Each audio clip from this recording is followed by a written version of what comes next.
On June 19, Enshi County in Hubei province was suddenly hit by heavy rainfall.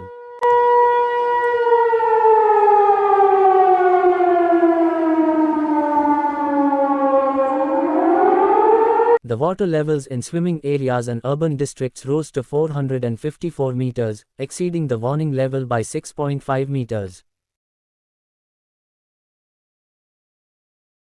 The flood peak surged toward the city at a flow rate of 4,500 cubic meters per second. Many urban areas were flooded. Cars were swept away, and streets turned into raging torrents. Houses on the first floors in low-lying areas were submerged to the rooftops. Residents evacuated in a panic. The county's emergency response level was raised 3 times within just 6 hours, from initial activation to full lockdown. From rescue to evacuation, everything happened rapidly. However, the flood clearly arrived earlier than the contingency plans anticipated. The large musical fountain in the city was swept away, disappearing silently in the flood. Public infrastructure proved fragile like paper, becoming a witness to the city's unpreparedness. Meanwhile, some local reservoirs continued discharging during the heavy rains, with no visible signs of effective coordination. This only added more pressure downstream, where the situation was already critical. Flood control projects, once seen as safeguards, have now become hidden dangers, accelerating the disaster. Lafang County announced the temporary closure of Honghua Bridge, Fengnan Bridge, and several rural roads, prohibiting all passage. City management shifted into a lockdown mode. But all of this felt like a familiar disaster routine, repeating once more. The water comes, and we shout when windmills are swept away. Passage is prohibited. Evacuation begins. The so-called emergency response system appears structured. But in reality, it relies entirely on post-disaster action. Chongqing is facing similar water disasters. In Pengshui County, rainfall at Kajiaba exceeded 330 mm in a single day.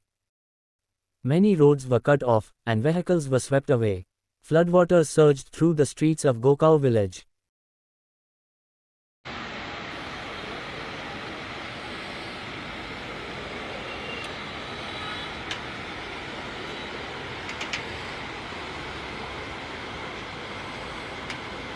Communication and transport between townships were interrupted.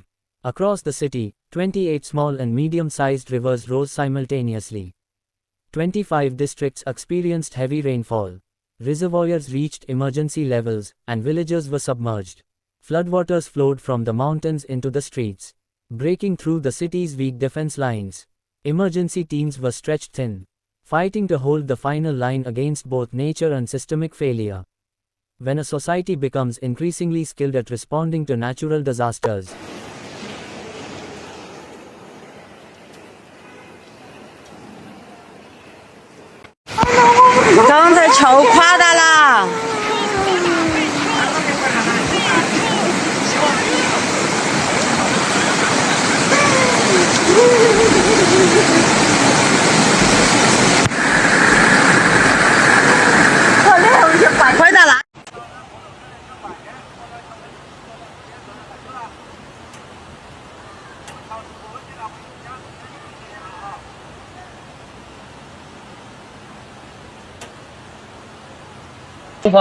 红花那个地方桥已经安了，那次的水位啊，涨得比2020年那一次还要大。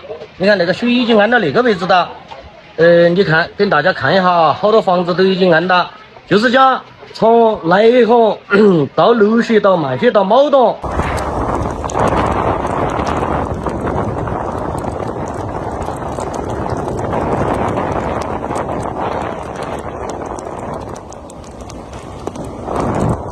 慢点儿！哇，这个水哟！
喂的游客中心那个桥这会儿安打，然后呢那边的栏杆也给吹弹完了哟。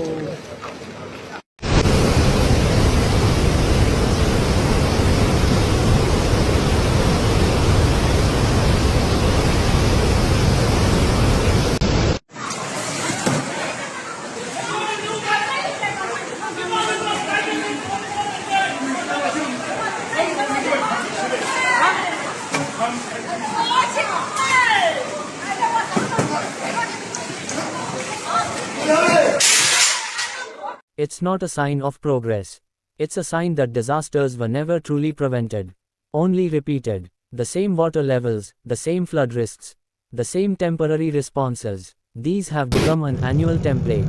What is truly missing is a system capable of proactively responding in advance.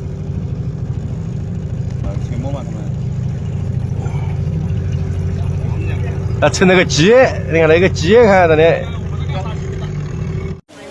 家人们，闸西台这边，这下面啊，水淹的这下面啊，全部停的是地下停车场，淹了好多车。这还不是，这里不是地下停车场啊，这里不是啊，是这水下面啊，好多水炮车。你看那个塔都已经安到那里了，哇塞，哇塞！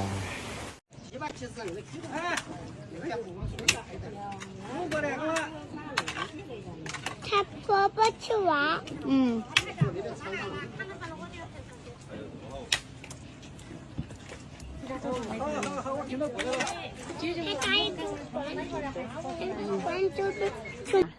宣给李家河那条路是金陵寨大桥，看到没？金陵寨大桥。那天是往烂泥沟看那边都安起了，不得过去，看到没？好吓人哟！是烂泥沟的，往李家河来，江菜那儿都不能来了啊！李家河往烂泥沟去也不得去，都在家屋里待起莫走啊！好大的水，水火不留情呐！包谷都淹完了，才将儿小到一点点的，看到没？小到一点点。那里看水哦，我现在讲李家河没有问题，李家河也吓人呐，看那个水也吓人呀。